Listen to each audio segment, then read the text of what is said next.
It wasn't like I expected, just because I thought when I came back to Mogadishu, I'll be like, I'm back home. I feel like I would have a good warm welcome, and everybody's like, oh my gosh, she's back home. So the gunshots all over the place, soldiers using it to free up To free up the roads, the yeah. roads, and Yeah, that was like that was. What I scary. didn't understand was, why would he not move? It's like if somebody's saying to you, you gotta move, and you're like, no, I'm not gonna move. So he's not scared of the gun. So that was shocking for me. How is he not scared? Yeah. But why the group tag? Like, can't you come up with something better? If you actually go to the channel and watch it, you would understand that we don't actually just talk about divorcees or single people. No, we talk about how do you improve your life, how do you improve your relationship with Allah. How do you become a better person? Depression, and these are topics that we don't talk about. Young Somali girls look up to creators like you. What message do you want them to hear about confidence, ambition, and staying true to themselves? One of the obstacles that I have is literally the Bajaj. They're so bad. Oh my God, they are terrible. And especially when they see you driving, they're like, oh my God, look, there's a woman driving. You can't drive. Give the car back to your husband. That's what they used to say. I'm like, no, man, this is my car. It's not my husband's car. Welcome to State of the Nation on Mali Network. I'm your host, Najib Ahmed. Today we are joined by Fartun Salah, one of Somalia's most recognizable social media personalities, a content creator, entrepreneur, and podcaster who has built a strong following both at home and across diaspora. We will talk about her journey back to Somalia, her experience building a platform through content creation, the success of Guntiino team or Guntiino podcast, and her views on the opportunities and challenges facing young Somalis today. Thank you for joining us, Fartun. Thank you for having me. It's a pleasure to be here. So tell us about yourself. Who is Fartun? Okay, so if I was to tell you who is Fartun, Fartun is a young woman, a mother, a business owner, a content creator.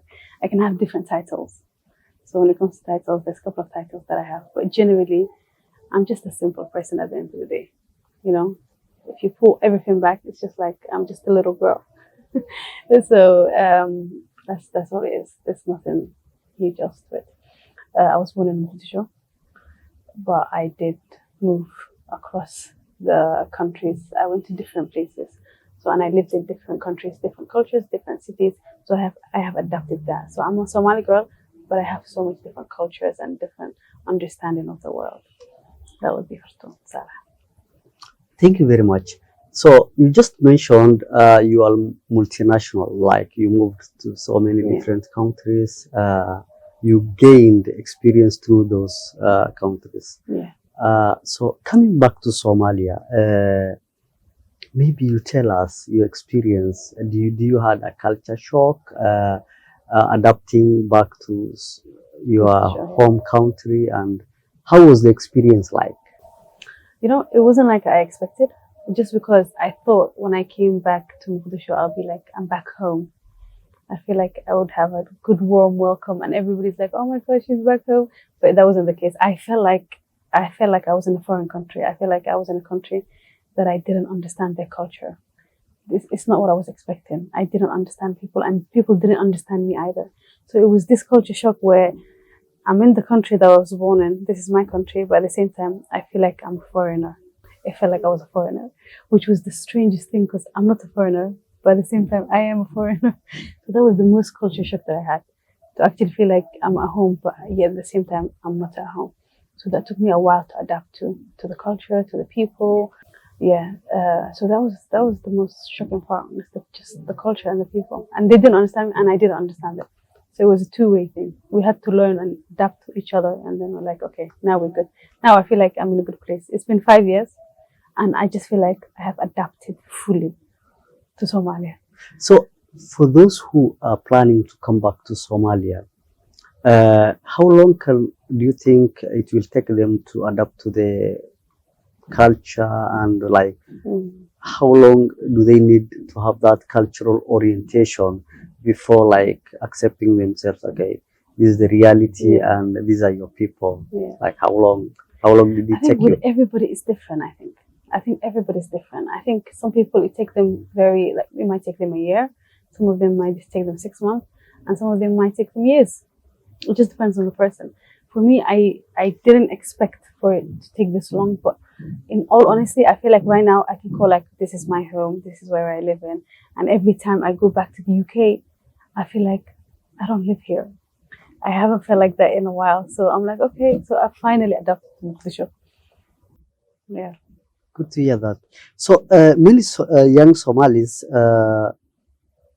see content creation as real career path. yeah. From your experience, how fast is the creative economy is growing in Somalia today? I think it's growing very fast. I think Somalia is adapting to this digital era. I think it was very hard, like 2 to 3 years ago, for people to actually make substantial amount of money. But right now, if you're gonna own a business, you need to have a social platform. If you're a doctor, you need to have a social platform. So regardless the business you're gonna create, you still need to be in social media and creating content and actually putting yourself out there. So I think it's important. If you just want to be a content creator that's your job, you can still do that. I think there's so much different ways that you can make content creation. There's online learning, there's e-learning, there's different ways that you can actually show people what you're capable of doing and then put it out there. Somebody's going to listen. Somebody wants what you're offering. Somebody wants the way you say it. Somebody wants the way you teach in something. So I think it's open, and right now it's just growing higher and higher. And I think there's a huge potential that everybody can be on social media. I think the fisherman can be on social media and he can make money. Very good.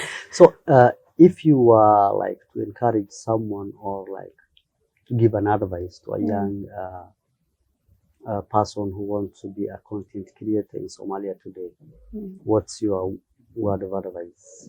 I think just start. I think they're so scared. What if people don't like me? What if I don't have the right face? What if I don't have the right equipment? What if I don't have the right technicality? What if they criticize me? There's so much what ifs that holds people back. People are sometimes afraid from criticism. Sometimes, I think majority of the time, I've talked to so much women and they say, oh, my parents don't allow it. My family wouldn't allow me to be on social media. They don't want any girl to be her face out there. So that's one obstacle that they have. But after that obstacle, it's like, I don't know how people are going to see it. Maybe I'm not supposed to be famous, or maybe I can't make money. So there's so much obstacles that they create.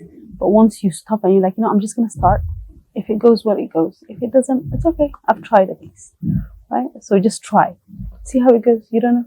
So basically you're saying better be late than never. Yeah. So somebody should start. Yeah. Everybody should start. Thank you very much. So as someone from the diaspora who returned home, what was the biggest culture shock when you came back to Somalia? Like, what do you think that you can say, okay, this is not meant for me? I think it was the guns. Mm-hmm. At the beginning, there was guns everywhere. Mm-hmm. Also, they just used to just shoot, not at people, even at the air. So that used to shock me when I hear them. I'm like, oh my God, there's a shooting happening.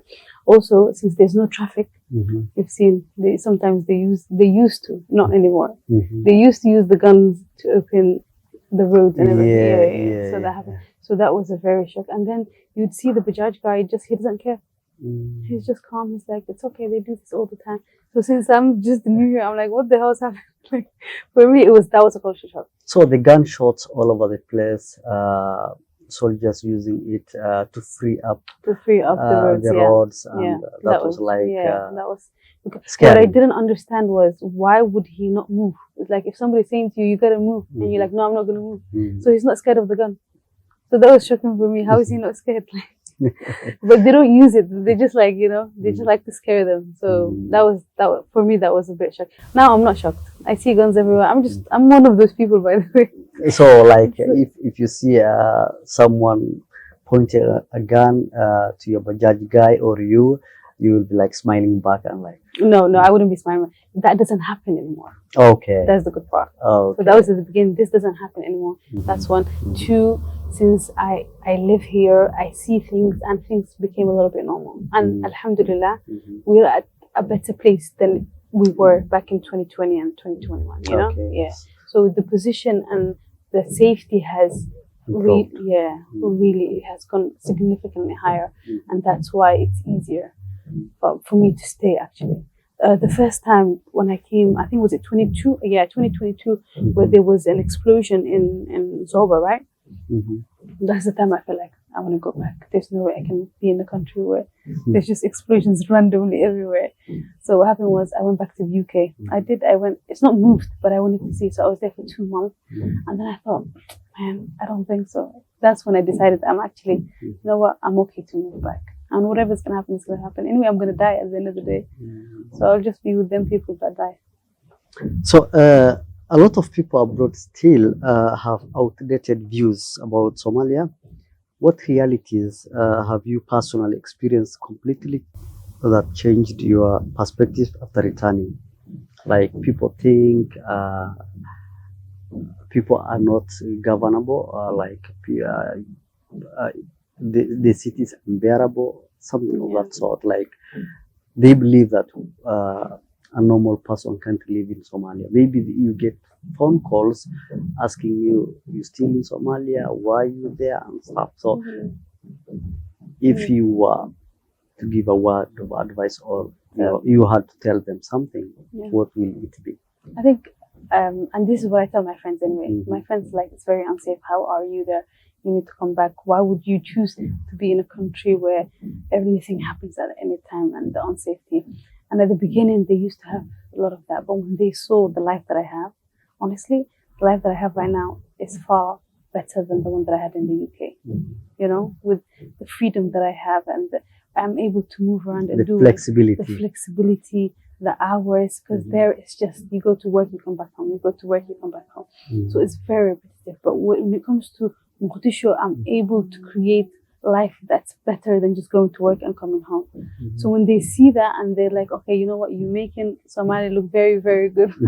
I need to come and see it. And I've actually encouraged a lot of my friends to come and see it. And it became better than I expected. That like the expectation was very low.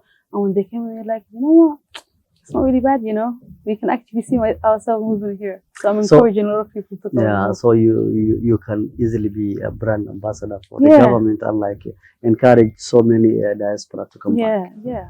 So social media can divide people, but it can also unite communities. How intentional are you when it comes to promoting peace, positivity, and Somali culture through your content?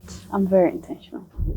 I'm very intentional in terms of I understand whatever we put out there is going to be seen by thousands and millions of people. Although we don't want to lie and we don't want to cover up the issues that we have. At the same time, when there are something good that's happening, we need to show them we have this good as well. I think everywhere in this world, I've realized I've gone to different countries, and you know what? In every single country, there's the good and there's the bad. It's different in every country. And it's different in Mogadishu. I understand there's bad in Mogadishu, but there's some great things and great aspects that I think people love to see, and they do love it anyway. They really say, you know what, it's very tempting, the fact that you want to make us move. Also, you know, just the issue that we had a couple of days. People are like, I told you should have not moved to go back to your country. That's what they say. They're like, go back to your country. Why did you move? This is your issues. Like, what? And I'm like, you know what? It happened. It's fine. Luckily, I was safe and I was in a safe position, and there's no we didn't hear anything. It happened on the other city, on the other side of the city. So I'm saying there's an issue, but it didn't affect me. Nor did I have any problems with it. So it just happened. And alhamdulillah, it's resolved. Okay. So I saw recently you attended a training about promoting peace as a social media influencer. So are you using your platform to promote peace? Yes. Okay. So tell us more about your podcast, Guntiino podcast. What was it created for? Like, what was the idea behind creating this podcast? How are you guys intending to accommodate so many young girls who are afraid of getting married and afraid of life in general? So this was created by me and my friends Hawa and Sagam. And the reason why we created it, we wanted a space where women are able to speak their truth. The truth can be good, it can be ugly, but it's the truth at the end of the day. And we wanted to have a platform where, you know what, everybody can tell their story and there's no judgment. It can be a good story, it can be a bad story, it's fine. We also wanted to encourage girls. This was our intention at the beginning. We wanted the girls to have something that they can look forward to. A lot of the podcasts are just male dominated, especially in the show. So we thought, why don't we create something that would make an impact for the girls, that would actually encourage them. It's like we're in our 30s, so we're like the big sister that they need. Since we didn't have the opportunity, we can be the big sister that they need. If they have any questions, hold on. Yeah. But why the group tag? Like, can't you come up with something better? Which one? Which group tag?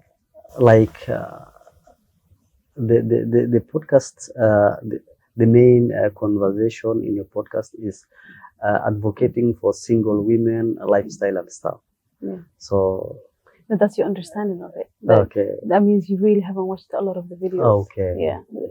Those are just. So there is more to. There's more. If you actually go to the channel and watch it, you would understand that we don't actually just talk about divorcees or single people. No, we talk about how do you improve your life, how do you improve your relationship with Allah. Do you know, how do you become a better person?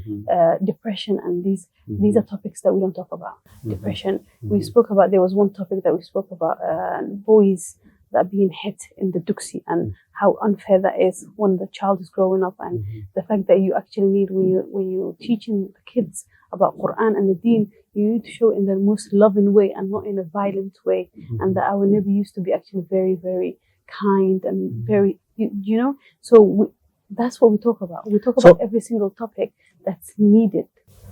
So in a nutshell, in very few words, I want you to describe what Guntiino podcast is all about.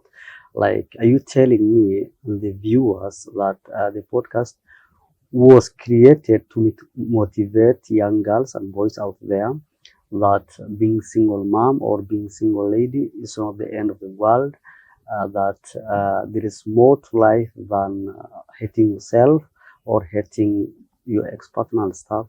So in your own words, I want you to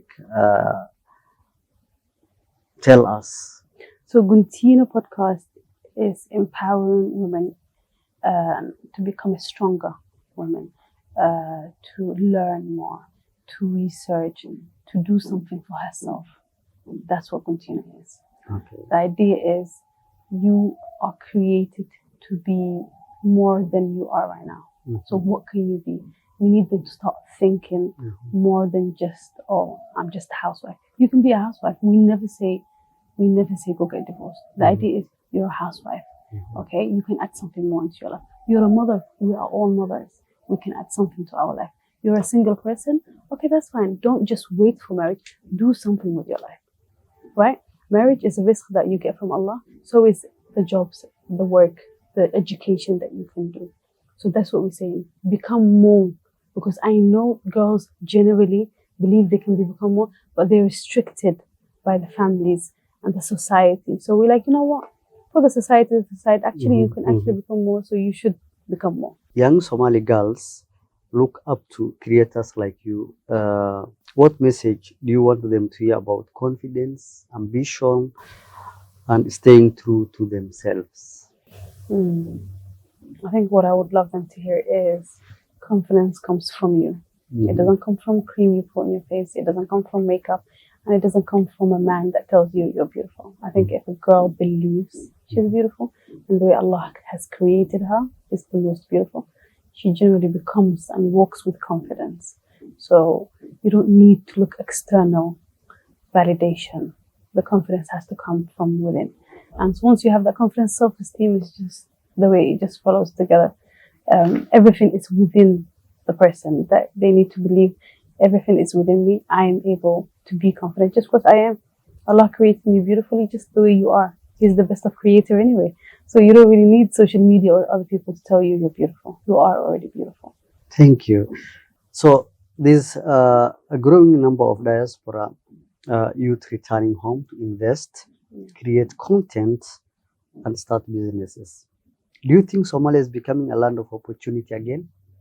I think Somalia is a land of opportunity. I think it always was. The only problem was there was a civil war. But right now, since we have peace, we're able to see clearly the opportunities that there are in this country and to actually make the most out of it and build this country. Looking ahead, what kind of creative industry would you like to see in Somalia in 5 years from now? Creative industry. I would love to see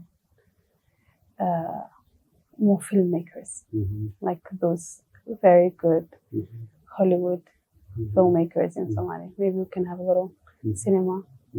Just the idea is just to grow and make something bigger and better. Basically, a lot of good content from good Somalia. Content, yeah, a great content. Whether it's documentary, whether it's normal movies, drama, anything. I think it would be really good to have more of that. Okay, so do you think if the opportunity comes up on acting, are you into that or? That's a very good one. I don't know if I'm a good actor, but you know what? I don't mind trying. Everything is a try. Maybe I'll try. Have you ever? I've acted in a small scenes, but nothing too big. Nothing too Did you major. like? Do you like? I think it was interesting. It was interesting, but it was a very low kind of. It wasn't something huge. But you know, I think I did better than I expected I would do. I didn't forget my lines, so I was like. So basically, you can tell directors who will be watching this episode that you are a good actress and they should look for you. You know, I am a good actress. I should be in the next great movie. So if there's anyone out there planning movies, I'll be series, a great person, right? I think I will be a great actor. good to hear that. So before we close, what advice will you give to a young Somali creator sitting at home with talent, ideas, and a phone but lacking confidence to start? Just start. I think that's the best thing, is just start. I think just, even if there's a saying that says, even do it scared, you know, do it terrified, just do it. And then I think people look for perfection, but there's no such thing as perfection. You get perfect while you're doing the job. But if you try to get perfect in your head, you will never be perfect. So just start. I know it's going to be so bad. My first videos was terrible. Okay. Right? But as you grow up, you learn more. You learn the techniques. You start getting the confidence. You're able to speak in front of people. You're able to answer questions that you wasn't able to answer. But since you made mistakes, you became better and you learn from your mistakes. So it's very important to make mistakes. One last question. I've seen your videos, you driving around Mogadishu and the hassles of women driving around. So tell us more about life as a woman driver in Mogadishu and some of the things that you have encountered that can make other women get scared. Because there are so many ladies who know how to drive, but they are afraid. The rickshaw, the Bajaj guys are all over the place, and the challenges of driving around. Challenges. I don't know. And I always used to drive, right? So when I came to Mogadishu, I didn't understand the system at the beginning, but it took me like 2 years to understand the system. And I'm like, you know what? I'm gonna get a car because I like the freedom of having a car. So when I got the car, everybody used to be so surprised that there's a woman driving. So we have so many checkpoints. And then I used to have some issues with the checkpoints. And then at the end, we managed to understand each other and it was fine. One of the obstacles that I have is literally the Bajajs. They're so bad. Oh my God. They are terrible. And especially when they see you driving, they're like, oh my God, look, there's a woman driving. You can't drive. Give the car back to your husband. That's what they used to say. I'm like, no, man, this is my car. It's not my husband's car. Also, the mechanics, they rip you off. If you go to mechanics alone, they will rip you off. They will tell you prices that's outrageous, that's not worth what you're buying from them or what they're doing for you. So I've realized, you know what, if you're gonna get a car, have a man that knows about the car so he can take the car when there's an issue. So that's what I used to do. I never go to mechanics. I'm like, you know what, can you please take my car? There's something wrong. And then they would fix it for me. So that's the way I've managed it. When it comes to the Bajaj, I'm like, you know what, I've just learned to shout at them. I'm like, you can't drive, move out of the way. So that's just what I did. And it was fine by the end. I got used to it and I adapted to it, and it's all fun and games. Luckily, I'm not rushing anywhere. If I'm rushing anywhere, that's when I actually take the Bajaj. If I'm late somewhere, I don't even take the car. I'm like, you know what? I'm just gonna take a Bajaj because it's gonna be too much hassle, too much traffic. Yeah, that's what I used to do. So whenever you had a mechanic visit, it was like a horrible experience. That's what Yeah. you're telling us. Yeah. So those ladies seated at home who can drive and who wish to drive in the streets of Mogadishu, I think they should. they should They should. they Like, should experience that it's not. hassle of. I think if a man and the country is used to women driving, Mhm. I think it's gonna be better. I think we can have more safe drivers because our men are not safe drivers. Mhm. Even the ones that drive the car, Mhm. they're not safe drivers. So we can have more safe drivers on the road, and everybody's gonna be used to women driving. So it's just gonna be the norm. It's gonna be normal. Yeah, we wanted to make it normal. You know, I've seen so many ladies on the road, some being ripped off, some complaining, and yeah, I can tell it's not that easy. You know, being even for men, some of us have like bad experiences dealing with the mechanics and the rickshaws, Bajaj around. So yeah, you must be brave enough to have. Like I already live in the country. I might as well get used to every aspect of it. I'm like, I'll go deep down and see. Next, I was thinking of getting a truck. A big thank you to our guest for sharing her journey, experiences, and insight with us today. And thank you to our viewers for joining us on State of the Nation. If you enjoyed this conversation, don't forget to like, share, and subscribe to Mali Network. For more inspiring stories and conversations from across Somalia, I'm Najib Ahmed. Until next time, bye bye for now.